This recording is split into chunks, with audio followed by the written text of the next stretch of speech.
Ngisathanda kuthola umbiko la regarding the Betway Premiership trophy. Yabo i-trophy ye-Betway Premiership. UBetway Premiership usuconfirmile ukuthi le cup le trophy le izodesignwa yi-artist yala eSouth Africa ekuthiwa uNelson Makamo. Yabo most abantu mhlawumbe bayamazi uNelson Makamo. Maningi ama-projects asawashayile la eSouth Africa yabo uyi-artist yabo edesignayo. So angazi ngempela mhlawumbe uzoyicabanga kanjani ukudesigna i-trophy ye-Betway Premiership.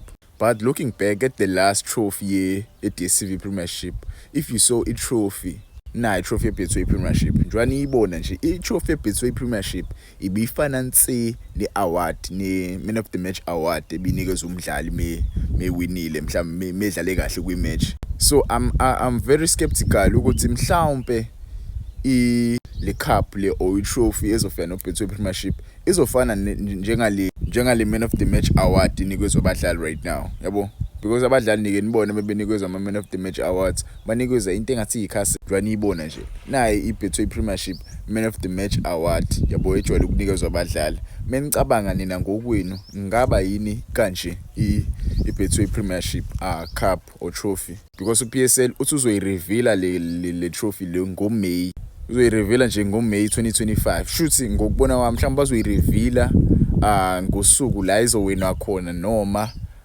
the days going into the final day, yabo. Ngangibhalela ama-comments nengitshela ukuthi ngokubona wena izoba kanjani le cup le or le trophy le ye-Betway Premiership, because if you saw i-trophy ye-Betway ye-DStv Premiership ibifana ne-trophy ewinwayo, yabo, ye-Man of the Match.